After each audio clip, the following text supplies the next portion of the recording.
The National Weather Service in Pittsburgh has issued a severe thunderstorm warning for Guernsey County, southeastern Coshocton County, northeastern Muskingum County, until 5:45 p.m. At 4:58 p.m., a severe thunderstorm was located near Dresden, or 8 miles southwest of Coshocton, moving east at 30 miles an hour.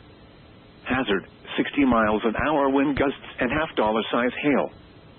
Source, radar indicated. Impact, minor hail damage to vehicles is possible. Expect wind damage to trees and power lines, resulting in some power outages. Locations impacted include Coshocton, Cambridge, New Concord, Gesville, Dresden, Antrim, Senecaville, Conesville, Lower City, Old Washington, Plainfield, and Otsego.